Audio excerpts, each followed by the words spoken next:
bienvenue dans Forum. Souleymane Atta Diouf est notre invité. Monsieur Diouf, bonjour. Bonjour. Vous êtes ingénieur en télécommunications, mais aussi docteur en sciences mathématiques et en sciences économiques.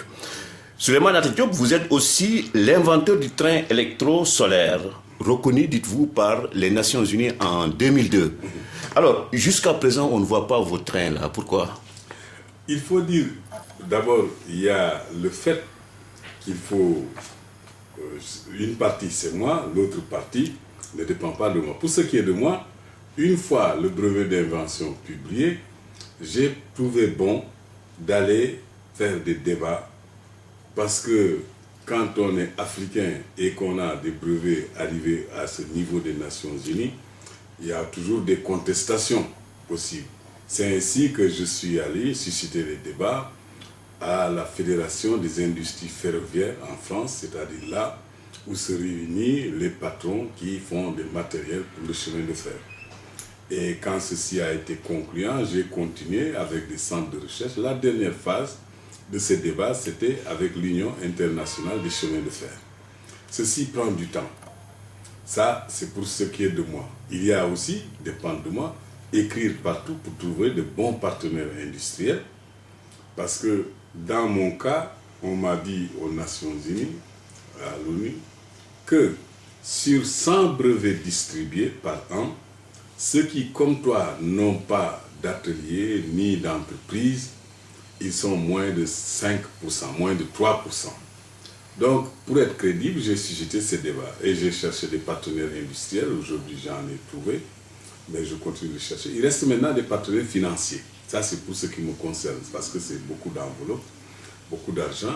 Vous estimez à combien Il faut autour de 600 millions d'euros. Parce qu'il faut fabriquer d'abord du photovoltaïque.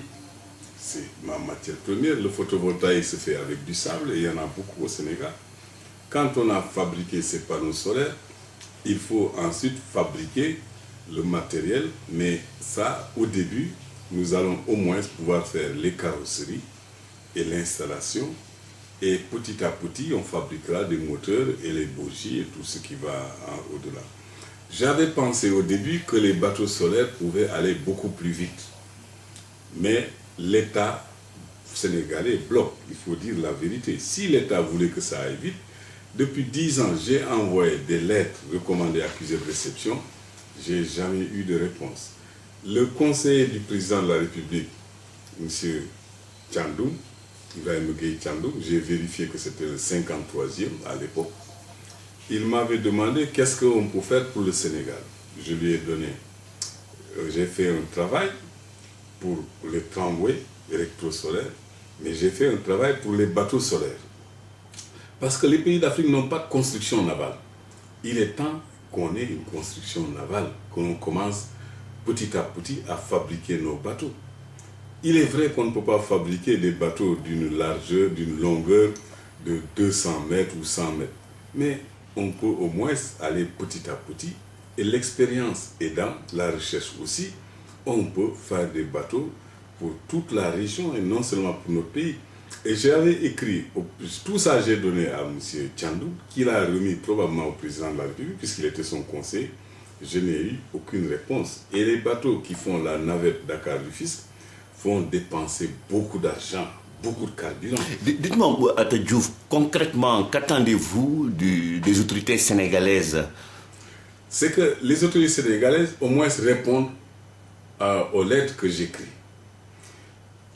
Et jusqu'à présent, ils ne font pas. Ça aurait pu éviter beaucoup de dépenses. Par exemple, le bateau qui actuellement fait la navette Dakar-Gorée, elle peut se faire en solaire. Le deuxième temps, c'est qu'ils s'intéressent un peu à ces activités d'invention. Mais dans un pays où tout est presque priorité, vous pensez que l'État du Sénégal va injecter 600 millions d'euros pour soutenir votre projet? Non, ils ne le feront pas. Aucun État ne le fera. Ouais. Les chemins de fer ne fonctionnent pas comme ça. Ouais. Vous avez un projet, il y a une concession. Vous demandez une concession. Ouais. Concession pour faire des trains. Les bateaux, c'est autre chose, ça c'est le domaine du privé. Mais comme les bateaux, c'est pareil. Qu'il y ait une concession. l'État peut dire, bon, monsieur Atta, nous sommes d'accord que vous fassiez partie des candidats à la concession. Donc, Dakar, actuellement, il y a le Dakar-Bamako, il y a beaucoup de lignes de chemin de fer à faire. Une fois qu'on a cette concession, les bailleurs de fonds, on nous paraît plus crédibles. Ils vont financer.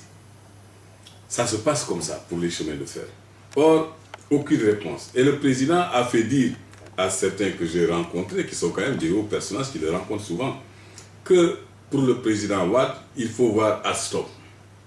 Alstom n'est pas inventeur, il est fabricant. L'invention des trains électriques, elle remonte à Siemens en 1878 et l'État allemand a immédiatement fait le nécessaire pour que cette révolution industrielle s'installe.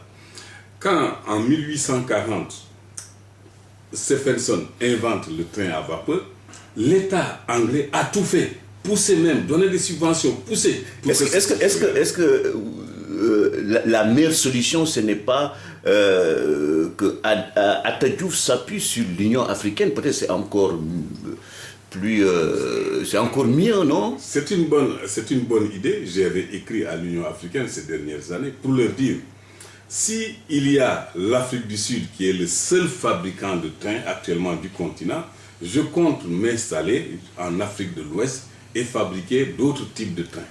Je les ai avertis. J'ai averti même celui qui représente l'Afrique à l'Union internationale des transports publics, qui est M. Thiam, qui est ivoirien et qui est le directeur de chemin de fer ivoirien.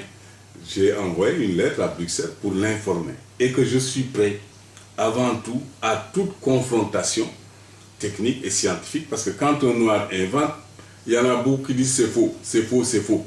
Donc j'ai dit qu'on m'invite et je demande la même chose, je l'ai dit la même chose au Sénégal. S'il y a des doutes avec ceux qui contestent, je suis prêt à cette confrontation. En France même, il y a eu à un moment donné le ministre des Transports et de l'Écologie qui m'avait fait écrire une lettre montrant qu'il doutait un tout petit peu, mais j'ai répondu et je suis allé jusqu'à Sophia Antipolis pour leur dire je suis prêt à une confrontation. Parce que les Français... Les gens doutent, c'est parce que Atta est un scientifique africain, ouais. J'ai l'impression que c'est surtout ça, parce que quand même, depuis le début, depuis plusieurs siècles, il n'y a pas eu d'Africain qui ait fait peut-être des choses de cette ampleur. Il est vrai qu'au début du siècle, nos frères noirs américains avaient inventé beaucoup de choses. Mais ils avaient oublié les chemins de fer, et ils avaient oublié en général les moyens de transport, et ils avaient oublié les télécommunications. Mais le Festival mondial des arts nègres tenu récemment à Dakar était peut-être une belle opportunité pour vous, oui. Pour vous faire connaître. C'est vrai, mais j'ai l'impression que... Vous n'avez pas été invité, non? Je n'étais pas invité.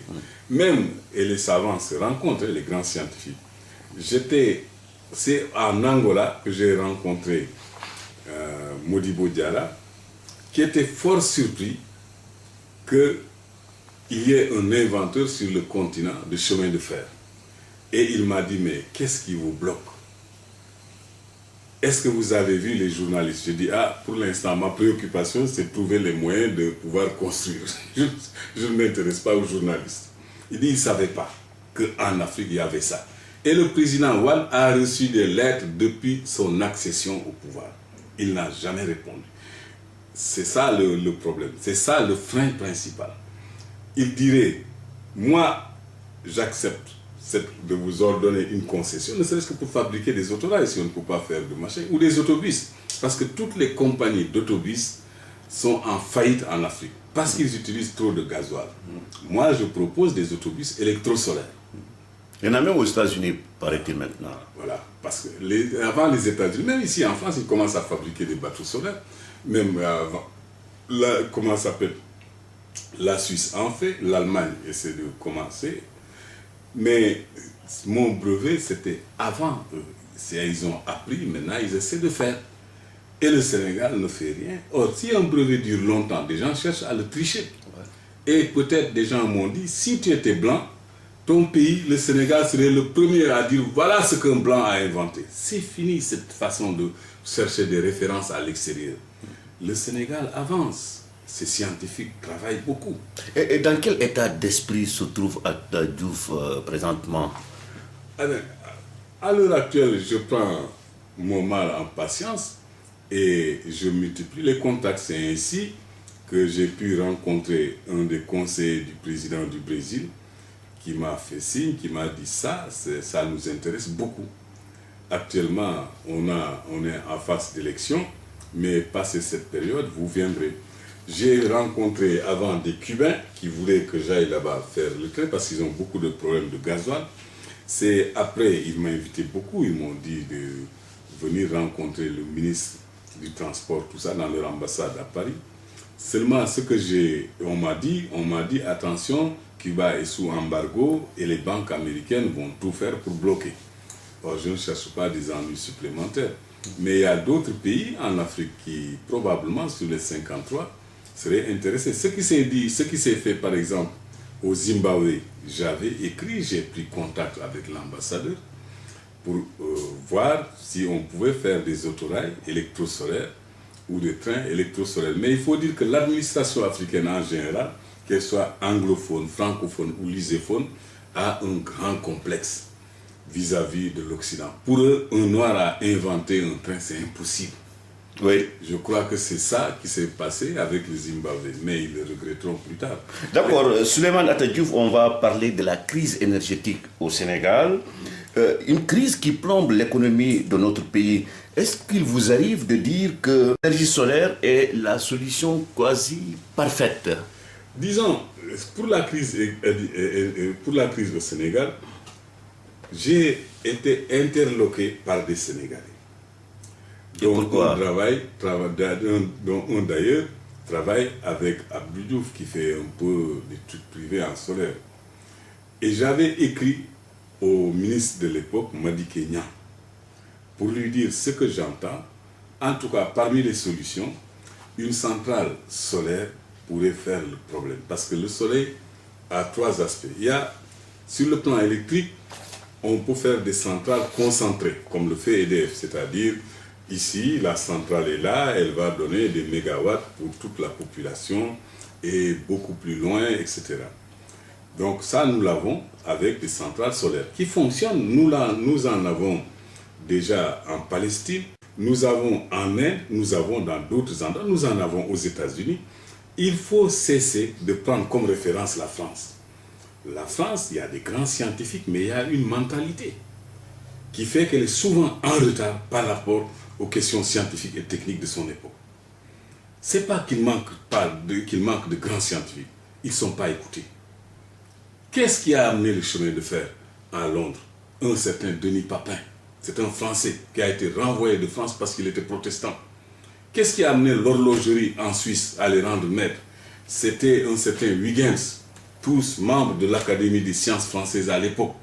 Mais la France a une mentalité à part. Les questions scientifiques et techniques ne sont pas toujours leur priorité. Ils se meuvent rarement de ces découvertes. Ils cherchent plutôt les inconvénients que ça peut donner.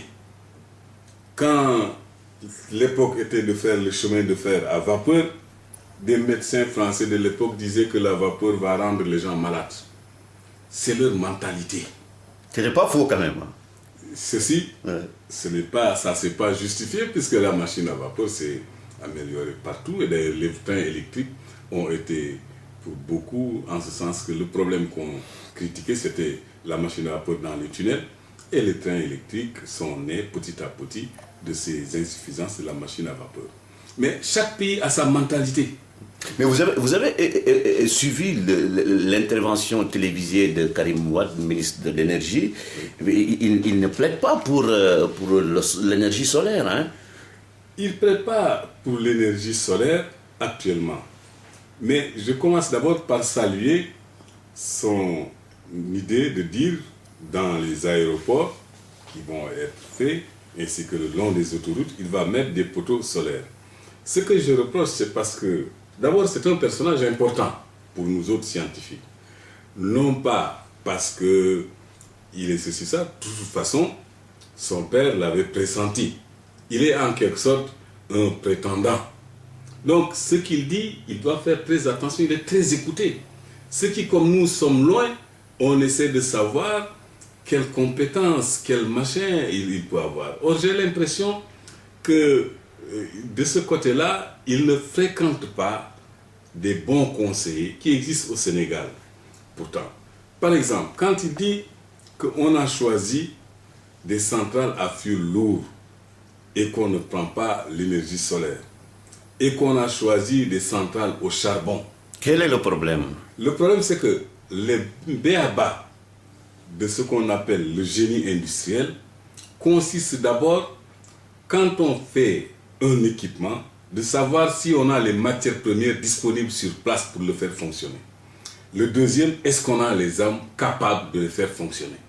Or, le Sénégal a beaucoup évolué. Ce n'est pas du tout comme du temps de Senghor, peut-être le président. Vous pensez que le Sénégal a les matières premières et les ressources humaines? Il a des ressources humaines. Je citerai, même à côté des centrales solaires, un grand scientifique qui enseigne à l'université de Virginie aux États-Unis, Aaron Ndoferdiouf, avait dit qu'il y a de la tourbe au Sénégal. On peut faire des centrales électriques fonctionnant à la tourbe. Donc tout ça, Karim Wade fait comme si on parle dans un autre pays. Le Sénégal, attention, a atteint sa masse critique sur le plan scientifique. Elle va vers la révolution industrielle dans son pays. Je reçois ici des lettres sur certaines choses qui me demandent de réfléchir. Par exemple, le solaire contient la version solaire thermique. Oui. Le solaire thermique, des gens disent que quand ils font des préparations des aliments, il faut chercher du bois, et c'est très difficile, ça coûte cher, ou il faut chercher du gaz. Pourtant, on a des équipements solaires qui fonctionnent bien, qui peuvent bien fonctionner au Sénégal. Ces équipements ont commencé à pénétrer en Afrique grâce à un organisme de recherche allemand qui, pendant longtemps, j'allais les consulter ici.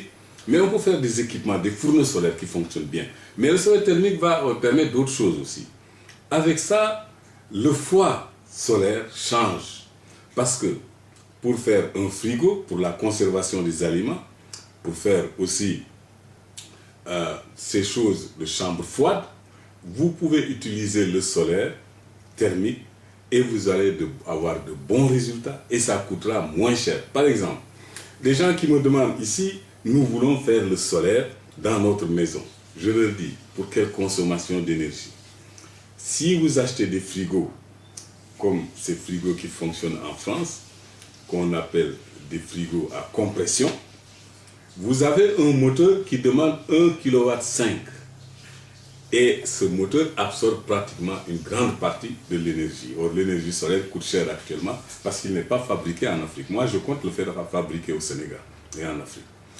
Et si vous prenez le même frigo solaire, vous, au lieu de 1,5 kW, c'est-à-dire 1500 kW, vous avez besoin de 300 watts.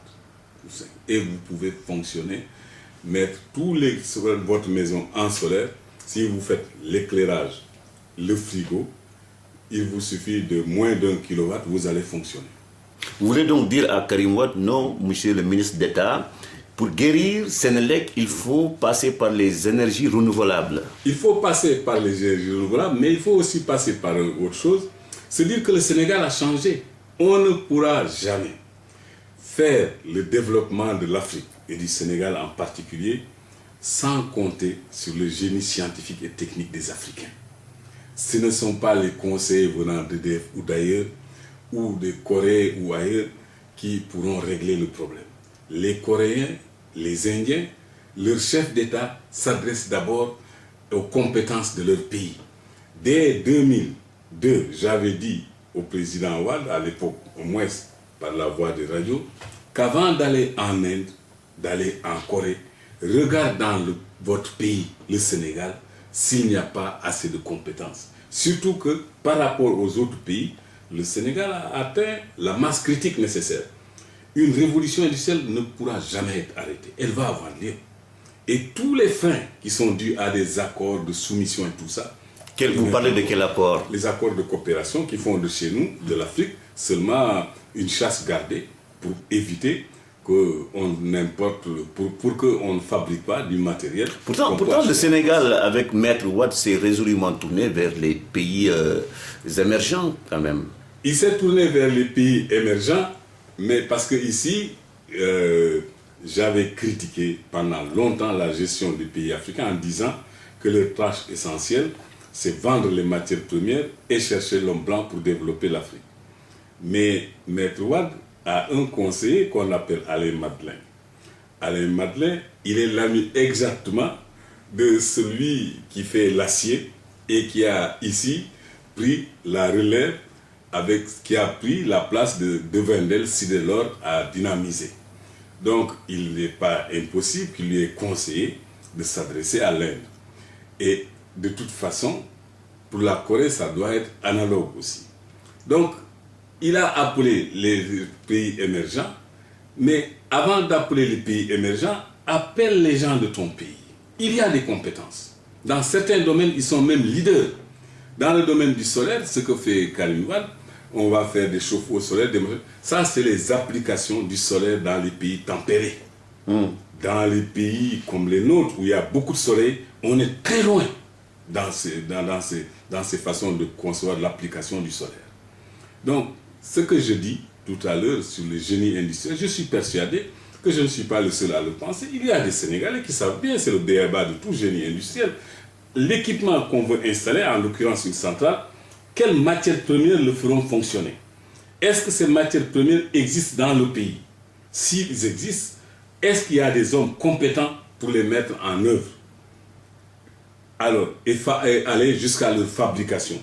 Pas dans un premier temps, on peut commander des centrales qui fonctionnent à la tourbe. On a des centrales qui fonctionnent au solaire. Le solaire coûte très cher quand même. Parce qu'il est fait dans les pays occidentaux. S'il est fait dans les pays africains, c'est différent. Ouais. Et les gens qui veulent garder l'Afrique en sous-développement sont contre tout solaire dans les pays africains. J'avais toujours proposé, je dis, on va fabriquer des centrales solaires. Et pourtant, il y a le plan solaire méditerranéen de l'Union européenne. C'est un livre que je suis en train de préparer pour savoir où peuvent circuler les trains et les bateaux solaires en Europe. Il se trouve que si vous prenez la Méditerranée, le nord de la Méditerranée, vous regardez une bande de tous les pays qui sont entre 200 km de distance entre la Méditerranée et entre 200 km de distance par rapport à la Méditerranée, tous ces pays qu'on appelle aujourd'hui les Balkans, qu'on appelle l'Autriche, qu'on appelle la Hongrie, c'est bordé, d'après mes calculs, la Hongrie, l'Autriche, la Roumanie, le bord. Mais tout le reste peut marcher avec le solaire. Parce que nous avons, l'indice le plus faible sur 1 mètre carré exposé est de 1,6 kW. Ça, c'est les pays qui sont des pays équatoriaux. Au Sénégal, pays tropical sec, on a sur 1 mètre carré exposé 2,3 kW. Si vous prenez la Côte d'Ivoire, sur 1 mètre carré exposé, nous avons autour de 2 kW. Si vous prenez les pays semi-désertiques comme la Mauritanie, le Mali, et puis plus loin, nous avons pour 1 mètre carré exposé 3 kW. Certains spécialistes estiment même que 1% de la surface des déserts suffirait pour produire l'électricité nécessaire à l'ensemble de l'humanité. Oui, ça c'est le projet allemand, ils n'ont pas tort, ça c'est effectivement vrai. C'est les premiers qui, eux, ils s'orientent vers des centrales à concentration. Ouais. Le solaire, nous avons des centrales à concentration, mais nous avons aussi des productions décentralisées. C'est les gens qui achètent leurs panneaux, ça c'est la production décentralisée. Et puis le solaire thermique va nous obliger à avoir des industries pour fabriquer de nouveaux frigos, de nouveaux chambres froides, de nouveaux moyens qui n'existaient pas en Europe. Parce que comme je l'ai toujours dit, la science est universelle, mais la technologie obéit à des contraintes locales. Nous sommes un pays où il y a du soleil, il faut l'utiliser. S'il y a de la tour, il faut l'utiliser. S'il y a autre chose aussi, il faut utiliser. Donc, il ne faut plus faire, au niveau où on en est, en recherche, au début, on se disait tout est France. France fait tout. Mais quand on monte à un niveau plus avancé dans la recherche, on est obligé, comme moi, d'apprendre l'allemand. Parce que c'est parfois eux qui ont des grands spécialistes dans certains domaines. L'anglais, n'en parlons pas. Ça, c'est la langue. Si vous ne possédez pas ça, personne ne vous écoute dans les conférences internationales. Parfois, il faut connaître le russe, parfois le japonais. Alors, le modèle qui semble avancer pour l'Afrique, pour son développement, n'est pas tout à fait un modèle comme nous le voyons en Corée ou en Chine. En Corée, en Chine, c'est des pays à capitaux très puissants. Ils investissent dans n'importe quelle industrie. Mais l'industrie, c'est une technologie. Et une technologie passe par des phases de jeunesse, des phases de sénescence aussi, après avoir passé par des phases de maturité. C'est-à-dire, si vous faites une industrie pour fabriquer des bâtiments, eh bien, on peut calculer combien d'employés vous allez avoir, puisque ça existe déjà. Mais si vous faites une industrie pour fabriquer des autobus solaires, ou des voitures, ou des trains ou des tramways électrosolaires, ou des bateaux solaires, c'est des technologies jeunes qui vont aller croissant. Donc le volume d'emploi va aller augmentant. Et c'est pour ça que l'Afrique s'oriente plutôt vers l'invention scientifique et technique. Évidemment, il ne faut pas oublier qu'il faut aussi rechercher des prix Nobel pour les découvertes. Mais nous allons plutôt dans ce sens. C'est ce que le continent commence à montrer. Et non pas de dire, je vais faire la Chine, parce que la Chine, ils ont beaucoup d'argent. Ça, c'est des trucs de technologie. N'importe quelle technologie peut être copiée parce qu'on a de l'argent. Mais quand il faut inventer des technologies jeunes qui vont aller croissant, comme tous les jeunes, leur énergie va augmenter et puis ça va connaître leur phase de sénescence. Alors ça, l'Afrique semble de plus en plus, avec les brevets d'invention que je vois, aller dans ce sens. Le dernier inventeur qui m'a présenté ces travaux, c'est sur les centrales. Il y a l'une qui fait des centrales électriques avec la pluie, ce n'est pas des grandes centrales, mais il peut alimenter les maisons. Une autre qui fait des centrales. Des Africains. Des Africains, ouais. Des centrales avec du sable. De quelle nationalité? Il y a l'un, c'est un Béninois, centrale pluvio-électrique, et l'autre, c'est un Togolais, c'est centrale qui, avec le sable, on peut produire de l'électricité. J'attends de voir, mais par contre, la démonstration est effectivement réussie. Sur le plan scientifique, il n'y a pas à discuter. Ce qui reste à discuter, c'est quel est l'indice de performance qu'on peut lui attribuer. Il est en train d'attendre. Mais ça nous permet, nous, de résoudre un problème que seul le continent africain connaît, l'avancée du désert. Si nous arrivons à des inventions qui permettent d'amener l'eau et l'énergie électrique dans n'importe quelle partie, le problème du désert commencera à être réglé. Pour conclure cette partie, on peut dire donc que Karim Wade se trompe lourdement. Hein? Oui, de ce côté-là, j'attendais plus de lui. Il est d'abord plus jeune, probablement il est dynamique, mais il doit s'écarter de ce que fait son père, d'aller avoir comme conseiller des gens qui veulent le maintien de l'Afrique dans des accords de coopération ou qui planifient que l'Afrique va avancer à tel moment. Non. Parce que nous avons un défi à relever. D'abord, périodiquement, là où je suis en France, des médias sortent, l'homme noir n'a jamais créé et n'a jamais inventé. Donc tous ces gens qui courent pour avoir des contrats de réalisation avec Karim Wade, si on écarte les Africains, ils continueront de dire les mêmes arguments. Le Sénégal est arrivé à un point où elle ne va pas avancer de façon stable et durable sans compter sur ses fils qui sont allés un peu partout étudier ceci et là et qui déposent des brevets d'invention. La dernière question sur ce chapitre, faut-il privatiser la Sénélec?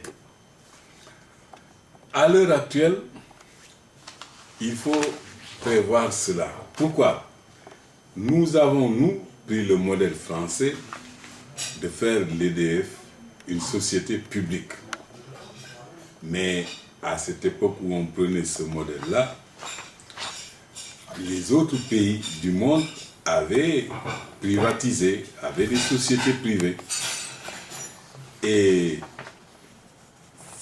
on a cru bon de faire le modèle français qui est que l'État s'occupe de la production d'électricité. Mais si les difficultés se multiplient aujourd'hui, donc la Sénélec est en faillite, si les sociétés qui vont remplacer la Sénélec tombent en faillite pour des raisons que nous voyons, les gens n'hésiteront pas à privatiser. Il est vrai qu'on nous dit, si vous privatisez, c'est les intérêts des privés qui vont prédominer, tandis que public, c'est les intérêts de l'État. En fait, ce qu'on observe en Afrique, c'est que la corruption est grande dans les entreprises publiques. Donc, qui dit corruption, dit intérêt privé particulier. Ces corruptions-là ne se feraient pas sûrement dans une société privée qui a pour but de faire un travail assez intéressant. On nous dit que le prix du solaire, par exemple, est très élevé, 125 francs CFA le kilowattheure. Mais ce qui se trouve, c'est que quand vous prenez le rendement d'une centrale de production d'électricité, au début, par exemple, le Sénégal a besoin de 150 mégawatts et qu'on a besoin pour ça de transporter l'électricité dans une zone pour fournir la population ou pour fournir les usines. On est obligé d'avoir un transformateur dont le rendement c'est 70%, donc c'est multiplié par 0,7.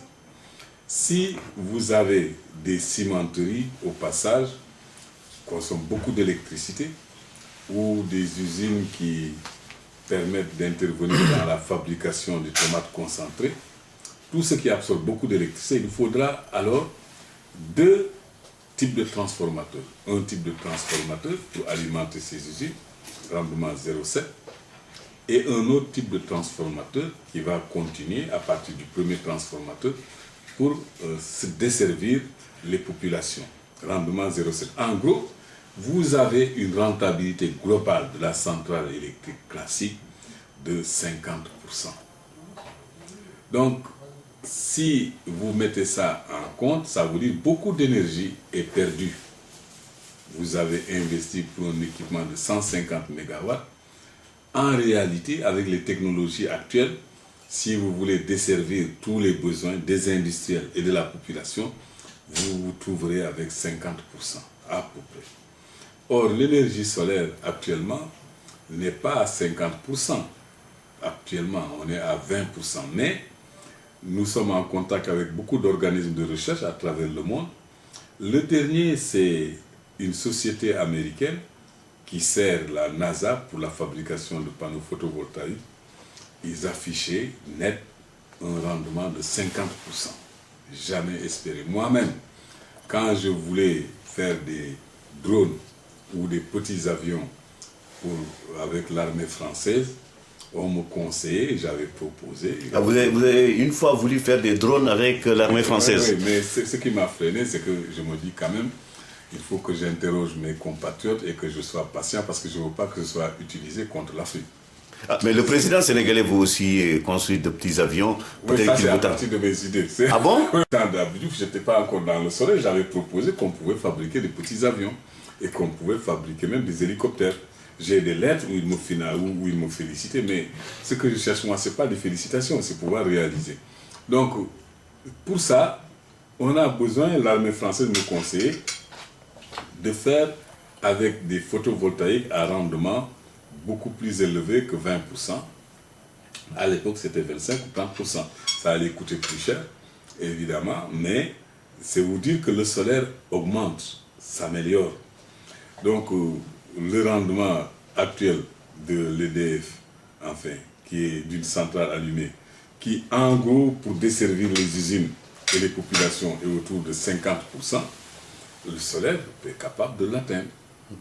Et je suis en contrat avec ces laboratoires-là, parce que c'est normal, tout institut. Parce que c'est nous qui avons créé ici, moi et mes amis, l'Institut du véhicule électrosolaire en France. Avant nous, il n'y avait pas. Il est possible que d'autres y ont. Personne ne nous a jamais donné de subvention. C'est peut-être ça qui fait que peut-être on peut avoir des gens qui vont copier nos idées. Bon, parlons des Sénégalais de l'extérieur. Hein. Ils envoient 1 milliard par jour, hein, d'après des sources officielles. Mais cette manne financière ne sert qu'à la satisfaction des besoins de consommation des ménages.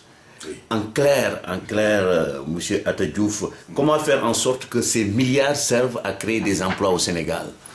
Alors, il y a deux solutions. J'avais moi-même compris, à cette époque, quand j'étais informé de ça, je dis il faut des banques, qui sont des banques nationales qui permettront d'aider les créateurs d'entreprises et consorts. À cette époque-là, il faut dire aussi, avec mes soucis d'invention, j'étais parti de l'idée, comme les inventeurs, que j'ai appris que certaines banques, en fait, n'existent que parce que c'est des inventeurs qui l'avaient créé. Et j'avais moi-même un projet de faire une banque. Donc, bon, cette banque-là, ce projet-là a vacillé parce que je n'ai pas eu les hommes de valeur qu'il faut pour avancer. Et moi-même, je suis pris par les inventions. Toujours est-il, il y a des reliquats qui restent. Aujourd'hui, on parle des Sénégalais qui ont créé une sorte de caisse d'épargne. Ces gens étaient mes compagnons. Aujourd'hui, il y a un du PDS qui est de la région de Dondou, qui avait été voir Abdoulaye Wade, que lui, il a créé une banque. Et la presse avait parlé. Mais la vérité finit par se découvrir. Il n'a pas fait d'études de banque, lui-même, il est analphabète, donc, etc. Toujours est-il qu'il faut des banques. Or, ces banques-là, nous sommes en train de perdre le terrain. En ce sens que le bruit, les faits, c'est ébruité, et les banques françaises s'installent dans les zones où sont les anciens travailleurs immigrés aujourd'hui à la retraite et qui reçoivent une partie de la retraite qu'on leur envoie, etc., etc. Les Mourides avaient voulu faire une banque, ils ne l'ont pas fait. Pour le faire, il faut qu'il y ait des Sénégalais qui aient l'idée, enfin l'idée et le caractère de faire des banques nationales. Avec cette somme-là, on peut faire beaucoup pour faire avancer les pays au Sénégal. Comment? Faire beaucoup. Parce que les sommes qu'on envoie, moi, la dernière fois que je me suis rendu dans la région de Bakel, en 2002, j'ai parlé un peu de ces questions-là.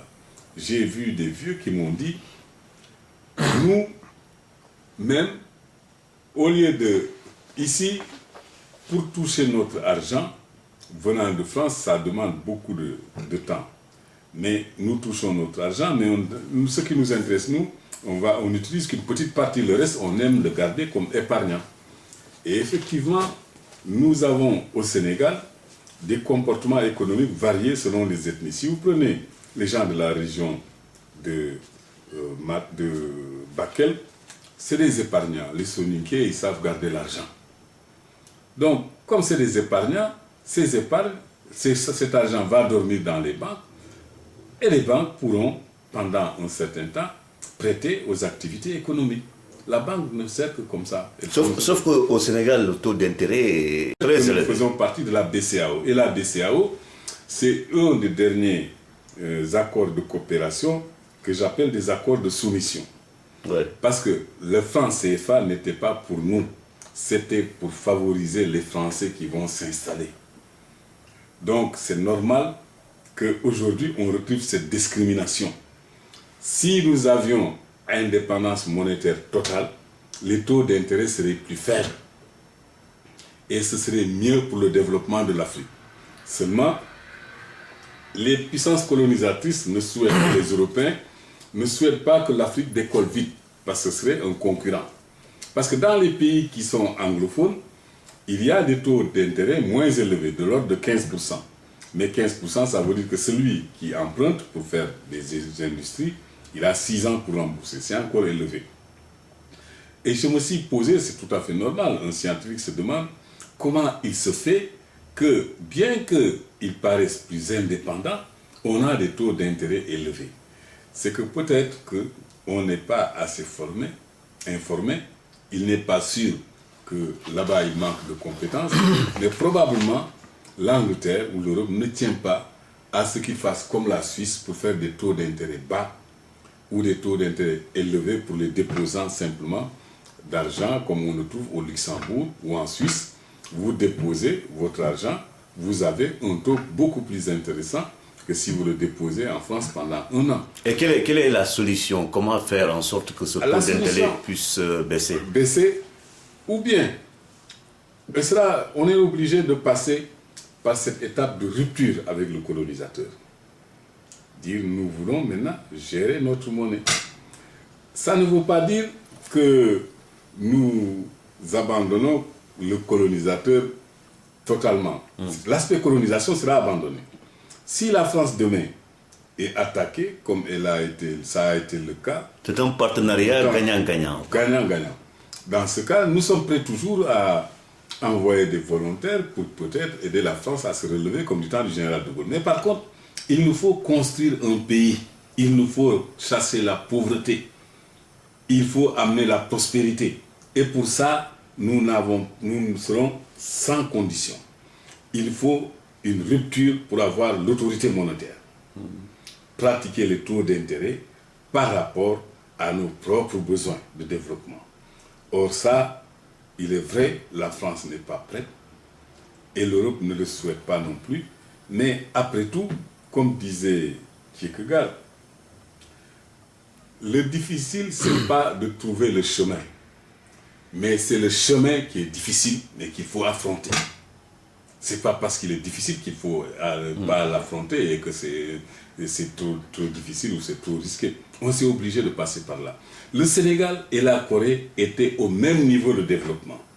Qu'est-ce qui fait que la Corée du Sud aujourd'hui est beaucoup plus avancée que le Sénégal? Quelle est votre réponse? Parce qu'ils avaient une autorité monétaire permanente. Dès le départ, ils ont rompu, ils ont créé leur monnaie. Donc désormais, ils ont des possibilités d'encourager les énergies créatives et les gens dynamiques pour créer des entreprises. Atta Diouf, en 2012, le Sénégal va vers des élections. Est-ce que vous pensez que Abdoulaye Wade doit être candidat? Pour moi, il peut être candidat. Mais ce que attend la société sénégalaise, est-ce que les candidats sont prêts à y répondre? Chaque candidat doit réfléchir par deux fois. La société sénégalaise actuelle, qui est très différente de celle que Senghor a mise, mais la seule réussite de Senghor, c'est la formation des hommes, c'est l'éducation nationale, a aujourd'hui beaucoup de ressources humaines, beaucoup de potentialités humaines. Wade aussi investit 40% de son budget dans l'éducation. Oui. Mais si ces gens, ces formations sont terminées, est-ce qu'on accepte de les rassembler? Il nous faut un rassembleur, un homme d'État. Comme on dit, les grands hommes d'État, ils rassemblent. Les petits hommes d'État, ils désunissent, ils dispersent. C'est ça que nous attendons. On a des grands potentiels scientifiques et techniques. Peut-on espérer avoir un rassembleur à l'issue de ces élections? Qui veut dire ne pas se dire si j'ai des problèmes techniques, je vais aller en France parce qu'ils sont ceci ou cela. Il y a des ressources dans le pays. On ne peut pas construire un pays comme le Sénégal, on ne peut pas développer l'Afrique en général sans passer par l'utilisation du génie du monde. Vous pensez que l'âge du président n'est pas un obstacle pour sa candidature? Beaucoup me disent ça. Si lui, c'est à lui qu'il faut poser des questions. Je sais que commander, diriger demande beaucoup d'énergie. S'il estime qu'il a l'énergie nécessaire, bon, pourquoi pas, il peut être candidat. Il y a maintenant, candidat ne veut pas dire qu'on va gagner, parce que les Sénégalais ont leur mot à dire. Voilà. De ce côté-là, je ne me prononce pas. Mais il y a des critères. Or, actuellement, jusqu'à présent, quand il y a un problème technique, on n'appelle jamais des Sénégalais, on n'appelle jamais des Africains. Ce qui n'existe pas au Sénégal, parce que la créativité ne le permet pas. Dans d'autres pays d'Afrique, peut-être la créativité le permet. Peut-être que si l'opposition gagne la présidentielle, le futur président de la République fera ce que vous venez de dire. Mais le problème, c'est que jusqu'à présent, dans Benno, on traîne encore les pieds sur la question de la candidature unique ou plurielle. Ça vous agace, cela? Oui, parce que c'est juste de dire qu'il faut une transition. Parce que la situation politique telle qu'elle est... Vous voulez une transition? Les gens disent qu'il faut passer par une transition. Il y en a de l'opposition qui le disent et les assises nationales le disent, pour choisir les candidats qui par la suite vont être plus aptes à conduire le destin du Sénégal. Ça, c'est une façon de penser et qui n'est pas mauvaise d'ailleurs, parce que les partis les plus dominants dans le visage politique sénégalais, c'est né de l'ancien parti unique pour la majorité. Le Parti socialiste. Le Parti socialiste. Et je ne suis pas sûr qu'ils connaissent bien le niveau de développement actuel des possibilités scientifiques et techniques du pays. Et ce que je crains, c'est qu'ils cherchent les références, tout comme le président actuel, toujours en France. Or que ce n'est plus ça. Ça, c'est fini. Donc vous, qu'est-ce que vous souhaitez? Une candidature unique de Benno ou plusieurs candidatures? Moi, j'aurais aimé une candidature unique de Benno d'abord, pour cette phase de transition. Et entre Moustapha Niasse et Tanor, qui est selon vous On ne sait pas que les candidats, il y a des candidats cachés, hein, on le dit pas. Il y en a qui apparaîtront, mais c'est pas sûr que eux, je ne crois pas qu'eux acceptent d'être candidats pour la transition, mais on aura des candidats pour la transition. Certains pensent peut-être que la société civile présenterait un candidat. La société civile peut présenter. N'oublions pas que le président du Mali n'avait pas de parti. C'est une coalition de partis qu'il a soutenu. Cette configuration peut exister au Sénégal. Il peut y avoir une personnalité qui se dégage, mais je suis sûr qu'il y a des candidats pour la transition. Vous qui êtes un acteur, estimez-vous que le pouvoir de Wade est menacé aujourd'hui? Oui, il est menacé parce que le président Wade, j'avais voté pour lui en 2000, j'avais même fait campagne pour lui en 2000, mais je me suis aperçu que le Sénégal, ce qu'il demande actuellement, ça lui échappe. Qu'est-ce que le Sénégal demande? Le Sénégal doit aller désormais vers une phase d'industrialisation. Ça ne veut pas dire qu'on néglige l'agriculture. On dit simplement l'agriculture, pour cultiver, ce n'est pas avec ses mains.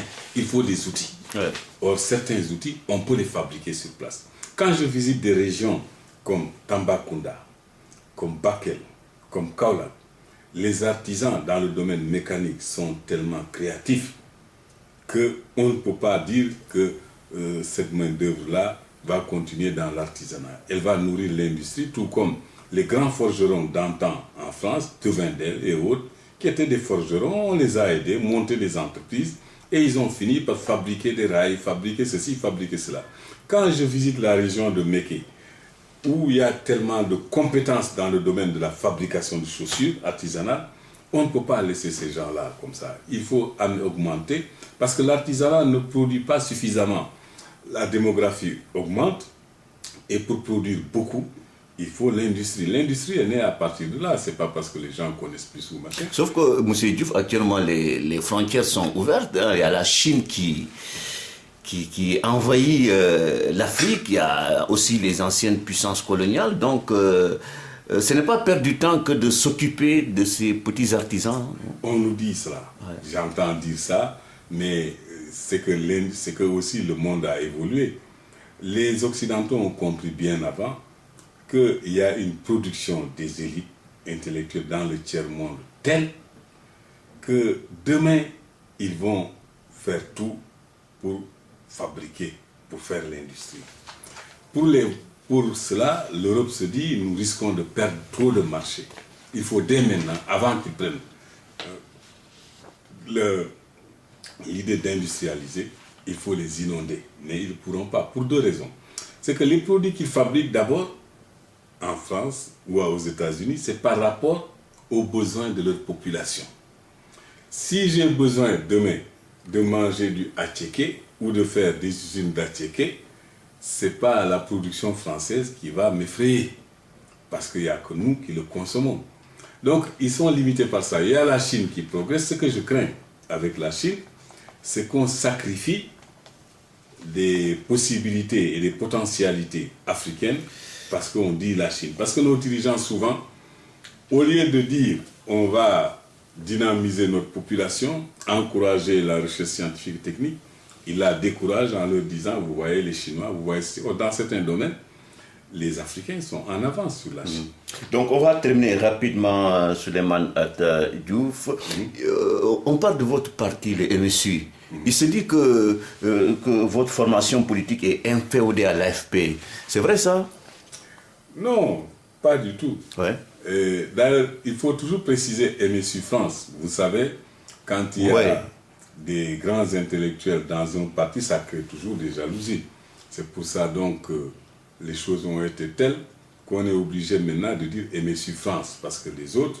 Les autres, c'est-à-dire le MSU de Dakar ne nous met pas à l'aise, parce que quand on a élu un nouveau bureau, ils ont refusé de le reconnaître et de prendre celui qui a été évincé de la direction du MSU en France. Samba Fadiga, son représentant. Ouais. Donc, on s'est dit, mais pas le seul d'ailleurs, on s'est dit que, en considérant tout, Dakar a non seulement éliminé nous autres, mais a éliminé également les fondateurs du parti. Et nous sommes des gens de la reconnaissance. On s'est dit, Ces fondateurs du parti ont accompagné Mamadou Dia, ont affronté des difficultés. Ils ont eu à avoir affaire à des représailles administratives. Donc nous voulons rassembler tous ces gens-là afin qu'il y ait une grande assemblée générale constitutive pour refaire un nouveau MSU. Et dans cette assemblée générale constitutive, Massène sera convoqué comme tous les autres. Mais nous ne voulons pas, comme ça s'est fait, d'exclure des gens qui ont été accompagnés dans des moments les plus difficiles de son existence. Ce n'est pas facile de trouver des gens courageux comme ça et qui acceptent des risques. Et puis on dit, bon, vous êtes exclus parce que le secrétaire général par intérim qui est là refuse de faire l'assemblée générale comme ceci était dit dans les statuts. C'est tout. Nous ne disons pas que nous allons être secrétaire général de ces MSU-là, tout ça. En attendant, comme nous sommes en France, nous avons le MSU France, mais on a des partisans en Afrique. Ouais. Le moment viendra où il faudra affronter ce truc et terminer. Et la preuve est que quand certains de nos éléments vont au Sénégal, ils rencontrent tous les anciens membres fondateurs du MSU. Donc, de ce côté-là, nous sommes tranquilles. Donc, dernier point, le président Sarkozy veut fixer des règles à l'islam en France. Comment vous comprenez cela? Je crois que c'est plutôt politique. C'est pour raison politique qu'il veut barrer la route au Front National. Mais je ne sais pas si c'est un bon chemin. Le Front National ne peut faire que du mal à la France. Ils sont, au début, les gens du Front National, M. Le Pen, étaient pour l'apartheid. L'apartheid est vaincu. Il était pour toutes les choses arriérées qui ont mis le monde noir en difficulté. Petit à petit, ces choses sont déficelées. Il était avec ses compagnons, ceux qui disent l'homme noir n'a jamais créé, n'a jamais inventé. Aujourd'hui, il n'ose pas le dire, parce que partout où il le dit, il y a des procès, et on lui montre ce qui est ici même déposé en France comme brevet d'invention, et ce qui est déposé aux Nations Unies qui ont été reconnus. Donc, pour moi, le Front National ne fera que du mal à la France. Les gens, d'abord, ils ne sont pas informés de tout. Ils croyaient que l'Afrique allait attendre des aides venant de la France, jusqu'à ce qu'on dise aucun pays ne s'est développé en faisant par l'aide et la mendicité internationale. Donc, Sarkozy fait de ce côté-là une mauvaise direction. C'est pas par là. Et je ne suis pas sûr qu'il réussira. Et puis il dévisse dans les sondages, hein, Sarkozy. Oui, ouais. oui, bien sûr. Est-ce qu'il a des chances d'être réélu selon vous en 2012? Ah, ça c'est aux Français. Ah bon? Moi, de ce côté-là, je peux rien dire. En tant qu'observateur de la... Je suis observateur simplement, mais vous savez, les sondages peuvent changer d'un moment à l'autre. Merci Souleymane Atta Diouf d'avoir accepté notre invitation. Merci à vous qui nous suivez. Prochain rendez-vous dimanche.